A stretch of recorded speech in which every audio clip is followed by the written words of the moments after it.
Ryan, look at all the color that I have. But Judy, look at all the color that I have. Oh, and you know what we have for you? A new season of Garden Time.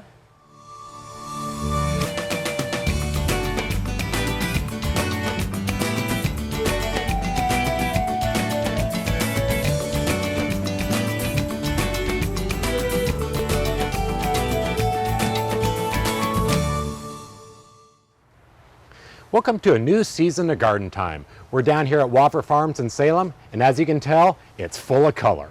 And later in the show, we'll be talking with Diane Wavra about all the spring color that you can add to your garden. Also on the show today, we'll be talking to Jan about what to do in our garden after those winter storms. We'll also be giving you some tips on pruning your fruit trees. But coming up first, pruning our roses for the spring.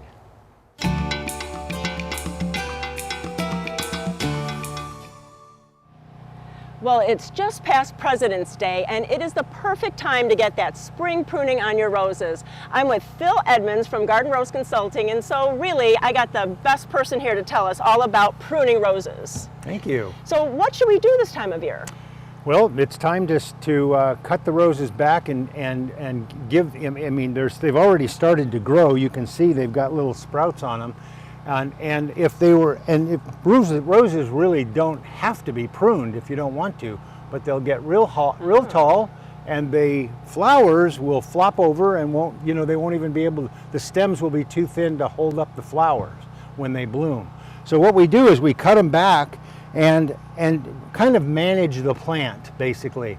So we cut all that new growth off below the new growth and prune to dormant buds so that we don't get any frost damage if we get a late frost in, say, March or April. Yeah, because that can still happen. That can happen. So let's dive into this one, and if you can kind of explain what are you looking for when you start taking out the canes? Sure.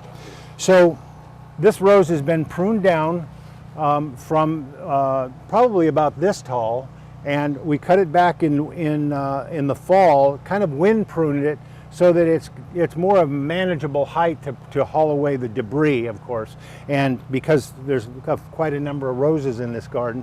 And what we want to do is we want to take out broken and thin and skinny canes and get all the leaves out and this sort of thing, and leave the really green canes like this and this and this and this and this. Those are new canes that grew last year from pruning, and then we kind of replenish the canes, see? So they'll grow new canes from here down below, and they'll also grow new canes from wherever we cut up above them. So some of the woody ones, you really want to start replacing them. You want to look for ones to kind of take their place going forward. Yes. And so for instance, this was pruned right here last year. Right. Now it sprouted this cane, and this cane from the pruning last year. We could cut it back here and then again here, and it'll sprout right here, maybe one or two more canes. Okay. But I like to have a really thick part of the cane, so I'll take it even all the way down like that. Okay. If you cut these roses are really tough. If you cut a rose down to this tall, it'll still come back. Ah, great. Yeah, you can't hurt them. They're really pretty indestructible. I think people think because the flowers are so beautiful and that you have to be such dainty with them, but really you're going to be vigorous in here and take out a lot of canes. See all this old brown cane? Yeah, that's not going to be healthy growth, so we just cut that out, and then I'll cut it down lower later. But then we want to clean out the middle a little bit. So I can cut this one out way down here so that we have a nice green cane here. And we'll cut this one off. Well, I'll use the loppers, make it easier. And then why do you want to have it open in the center? Why is that just healthy? Better air circulation for disease control, better disease resistance. Good air circulation is important. If they get too cluttered, they'll get cluttered anyway because they grow, but they'll be, it's much better to get them kind of vase-shaped, like that. Okay. Yeah. Like an open hand with fingers. Like an open hand, fingers up, yeah. So I kind of clean out the center like that, and then anything that's got old brown dead wood, I'll cut out. This one happens to have a bunch of perennials around it too, so. And then one more Ivy question. It's like, so this time of year, it's still chilly out. You're just doing this pruning. Do we want to fertilize now? No. Okay. No, the temperature of the soil is too cold for the roses to actually uptake fertilizer, so you wait until April for your first feeding. Ah. Yeah. All right. Well, you can see that, you know, we did have a little bit of snow, but really you can get out in your garden. And when is the last time we can start doing this? I usually like to prune somewhere between 1st of February to the middle of March. You can do it even later if you have to, but that's the best time. Ah. Yeah. So middle of March is fine. They'll just be a little later bloom, you know. So no worries. You might not make Rose Festival if you prune in mid-March, but you know they'll bloom. I've pruned in July and they still grow back, so it doesn't matter. Well, Phil has given us so many tips. Really, it's not too late to get out in your garden and get your roses all ready for the summer season. If you have any other questions, please go to gardentime.tv. We'll click you over to your website. And what is that? GardenRoseConsulting.com. And you can see all the information and maybe have Phil come out and help you with your roses. Thanks so much, Phil. You're welcome. Thank you.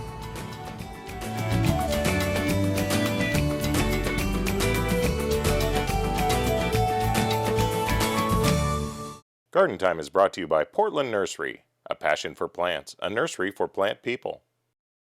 Hi, I'm Sarah from Portland Nursery, where spring is our favorite time of year. It's the time to prepare your garden for planting.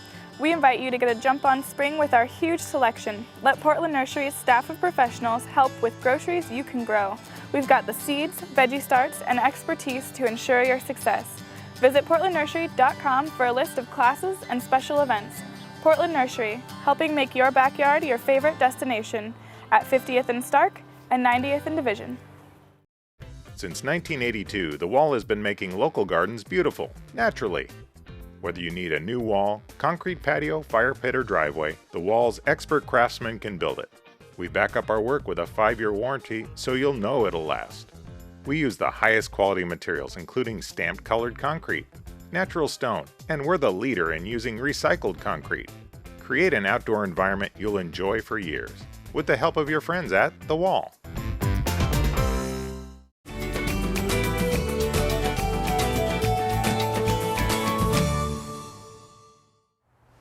Well, after a long winter, it's early spring. We are so excited for color in our gardens. I'm with Diane. We're down at Waffer Farms. And Diane, the place is bursting with color. And you got so many great things out right now that, you know, what do we have that we can get in our gardens this time of year? Well, there's lots of different options. Most people, when they think of spring, think of your standard color bowl. Your daffodils with a couple primroses, maybe a pansy viola, and of course, probably a dusty miller. But there's so many other options, whether you want to do some perennials or some annuals. As you can see, the table is stacked. Oh, yeah, it's done. You know, coming down here, you look at some of these things like, you know, these armarias that are just, you know, just getting ready to start bursting. And those are going to bloom for quite some time. I mean, we're talking probably into about June. Right. I mean, so if you can get some early color now and get it to last that long, that's bonus bucks. Oh, absolutely. And, you know, and then some other fun ones here, like this little guy here. You know, this one's a little saxifrage. And that lime color is such a new color. So many people are doing those moonlight gardens. It's nice to get a little bit of white early in the season. And then you have in here, this little Virginias are always kind of a nice one because they keep that nice evergreen foliage. They do. But this is a new variety. That is a brand new one. That's Shoe Shine Rose. And it's going to stay a little more compact. So it's going to be more towards the front of the border or a container. Gotcha. And then the primroses, you know, you talked about your standard primroses, but there are so many new varieties, these, you know, these doubles in these really dark colors, like these guys here, just and stunning. That's the Valentine color, and we also have the Baltic blue. Yeah, and the color on that, I've never seen, you know, a blue color like that. But you're saying these stay really tight rosettes, right? They do. And the blue is very nice because you get that nice veining. As it opens, you're going to get those darker blue veins throughout that little primrose. Right. And those are going to bloom clear into June. So it's going to bloom for quite some time. Oh, nice. Uh-huh. And then, you know, your standard, you know, your bleeding hearts, you know, you can't have a garden without bleeding hearts. And you carry a lot of different varieties we do. out there too. So this is your standard, but they also come in. We also have the white, we have the gold, and we have the Valentine as well. Oh, very pretty. And then moving on down here, you have some other, you know, some anemones and some of these other cool We sure do. So ranunculus are just getting started. It's one of our favorite. They last for so long, and they just get these great, almost peony-like flowers on them. They hold up really well and makes a nice center for a pot for quite some time. The English daisies are just coming into bloom, and so those will give you some nice red colors. We also have the anemones. So we have the larger anemone, and then we also have the smaller Grecian anemone. So a little bit of both. Right. And then you also from other different like colors and textures, like your euphorbias. Well, and the euphorbias are fantastic because they are evergreen. So they are going to keep their leaves in the wintertime. They will go full sun. They will take half day of shade, and they're just starting to bloom. So this is what we call the blooms. It's going to be more of a chartreuse color, and this is going to get it as well. So it's going to have quite that contrasting color on there.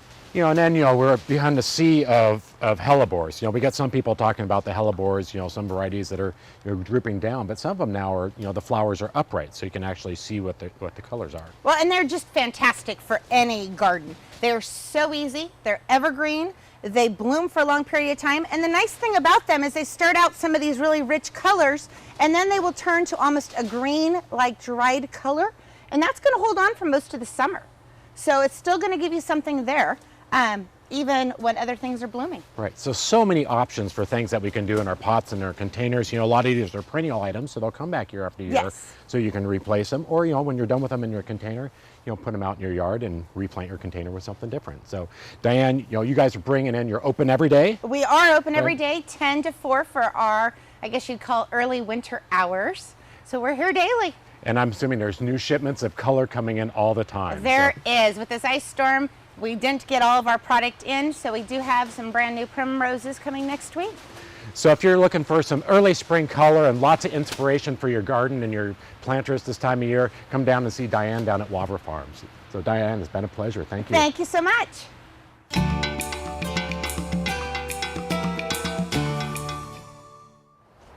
Well, it's after that horrendous snow and ice storm, and I'm with Jan McNeilin. And Jan, we need some tips for this cleanup. It was just, everybody's had destruction. That's true. Some of us more than others. Of course, yes. On our street, we lost some really big trees, always deciduous trees, not the evergreens. Lost some oaks and maples. And here we lost part of a seedling cherry.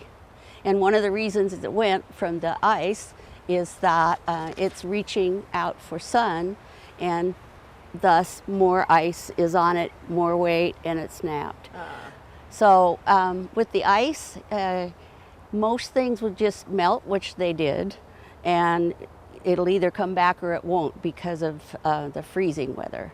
But what you don't want to do is go whack your shrubs to get the ice off or the snow off, because you're going to do more damage then than you would if you just waited. Sure. So, so the ice was the major issue for the most part, and not as much the snow, but the ice was. We haven't had a silver thaw in many, many years. So that's what we're going to do and clean this up. And I guess my neighbor's already taken the big chunk out that was here. Just start stacking. Yeah. He's already cutting it up for me. That's good. And then the snow is really more of an insulator. And people worried so much about their spring bulbs and things. And most of the time when we get snow like that, the bulb itself is there, and the flower though is down, and the foliage has come up, but the flower bud is still under the ground.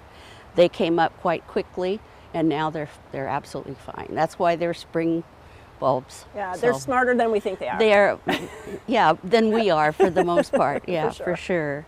And then the pruning, there's a few things that you need to know. Is first of all, how to make a cut on, say, a limb that it won't fall and rip the bark down. Right. So you make, there's 3 cuts, and we'll have a drawing of that, but there's 3 cuts where you make a cut out from the branch, and then you make another cut, and the last cut you make and leave the collar around the branch, because that's the part that's going to heal. Right. So you want to make your pruning cuts correctly.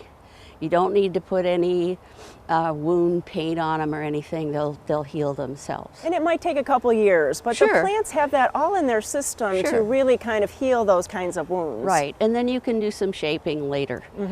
Just don't be in a hurry. Right. And then if there's some shrubs that have damage or broken branches, cut the broken branches first, but then find out if your shrub is grows flowers on first year wood or second year sure. wood. If it's first year wood, you can prune it. But second year wood, you're going to prune off your flowers for this Right. year. So find out how that's working for Right. you.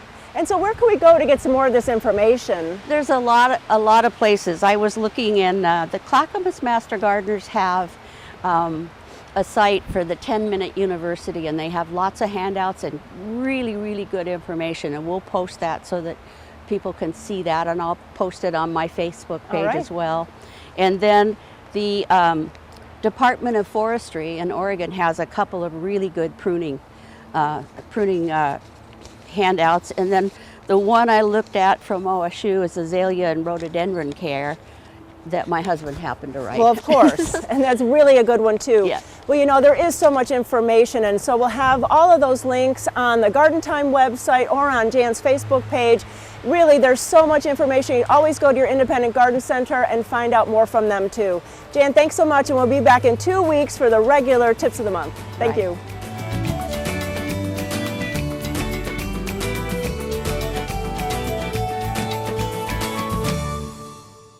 Welcome to Blooming Junction, where it's easy to connect with nature.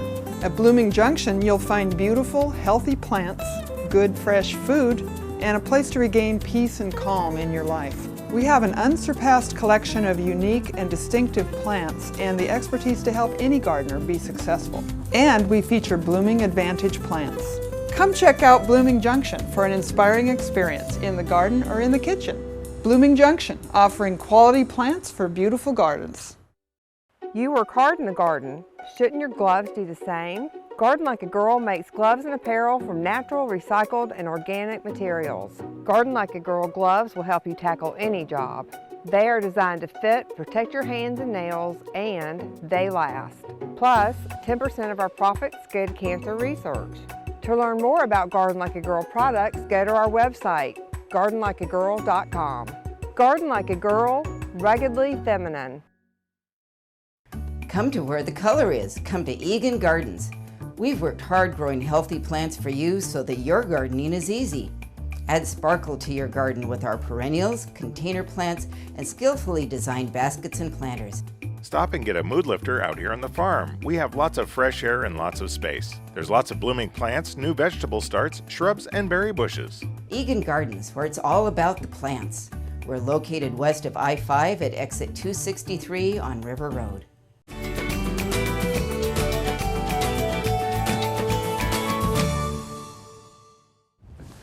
Well, it's late winter, early spring, and it's time to start thinking about our fruit trees. I'm with Tom Combs from Bonide. Tom, what do we need to know about dormant spraying on our fruit trees? Well, it's really about what we're going to spray, when we're going to spray, and how we're going to spray.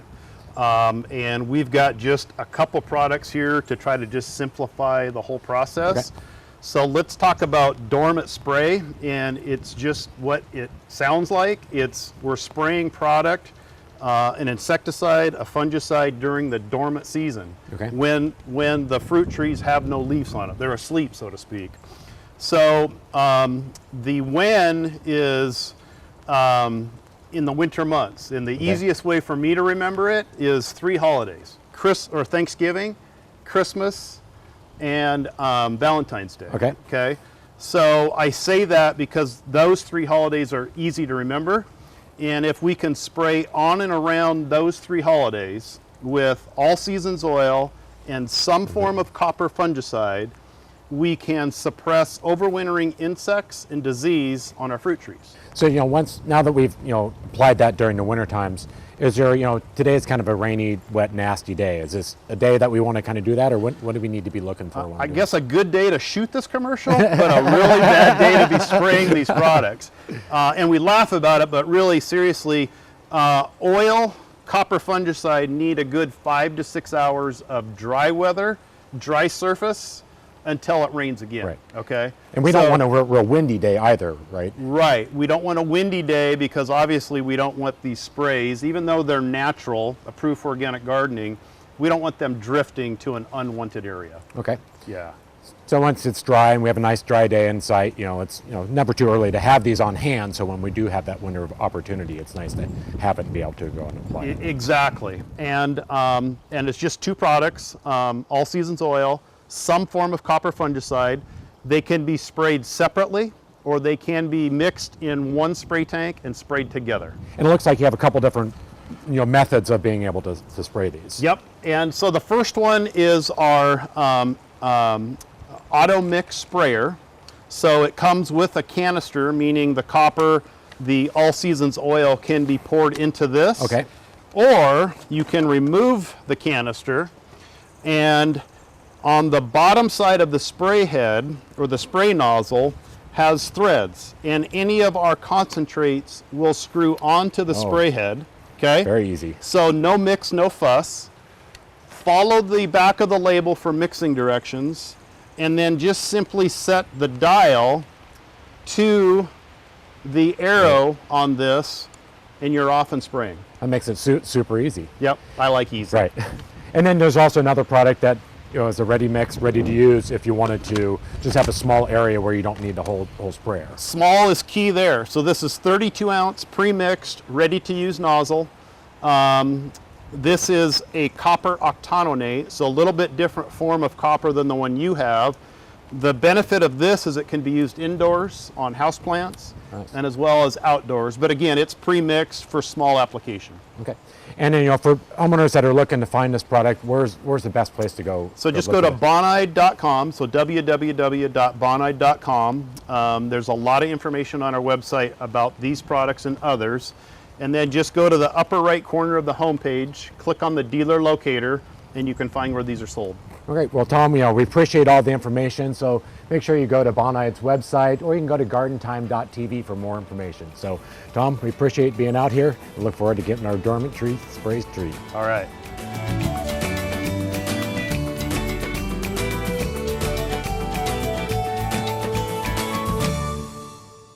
Garden Time is brought to you by Capital Subaru, your way on the Parkway. At Capital Subaru, we've been here through it all. For you, your family, the furry friends, and our community. It's a big commitment we gladly make. And the fact is, we're growing. Our future is big, like our commitment to our Capital Subaru family. Come see us on the Parkway and get ready for big things in 2021. No matter what shade your green thumb is, you can find the plants and the help you need at Wavra Farms. We're filled with an astounding array of colorful plants to fill your garden. In addition to wonderful annuals and perennials, we are known for our hanging baskets. We also have all your garden essentials, and we have great garden gifts too. From beginner to expert, you'll find something new and different with every visit. Wavra Farms, located off Highway 22, Exit 5, east of Salem. At Sagawa Nursery, we always talk about taking your garden from ordinary to extraordinary. For us, that means bringing you the newest and best plants and unique garden items to you, our customer. For you, that means we'll help you transform your garden into something that's extraordinary.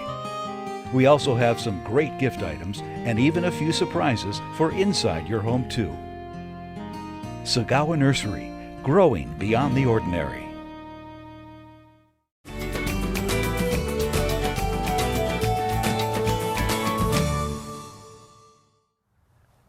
So we're out here today with Rich from Smith's Berry Barn, and we're standing out in your orchard. Correct. And we're, looks like, in a field of apple trees. Apple trees. Mm-hmm.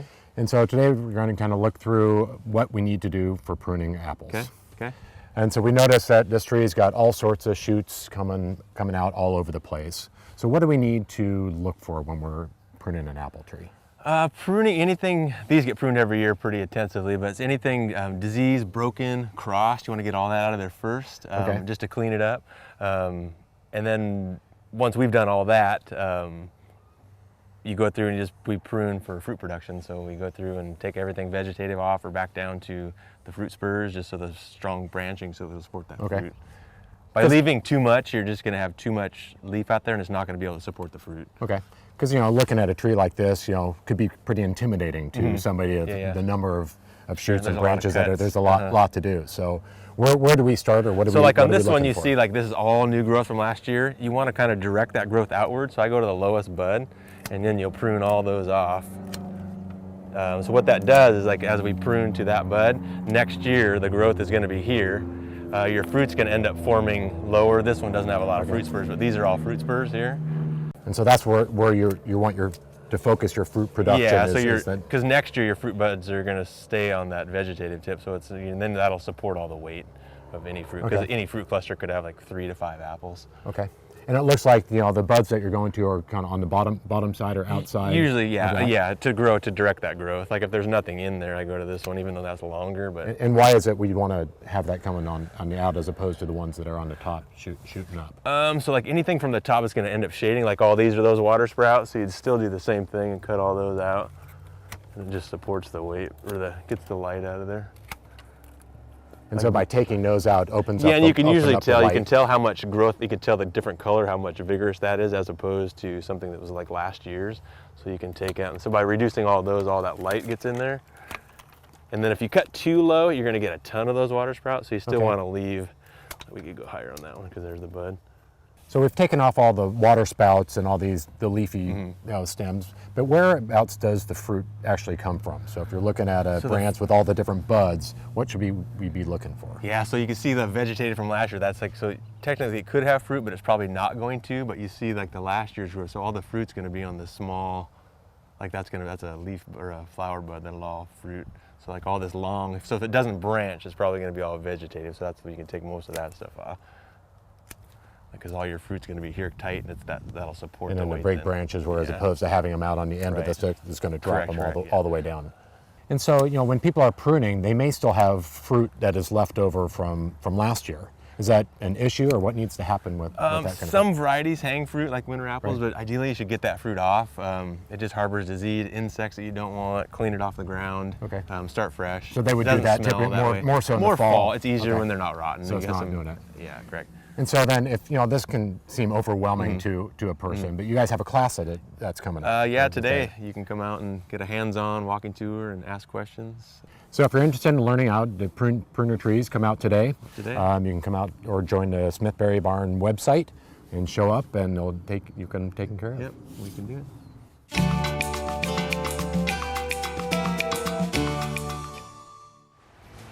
Thank you for watching Garden Time today. And you know, Ryan, Wabra Farms has so much color, I don't need those.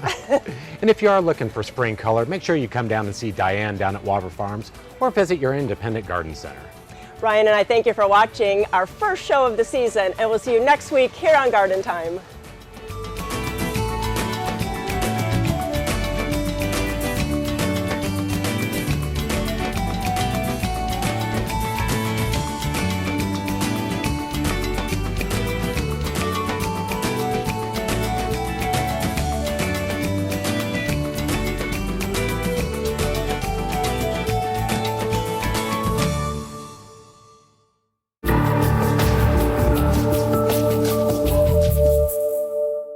The proceeding was a paid program of the Guston Creative Group and its sponsors.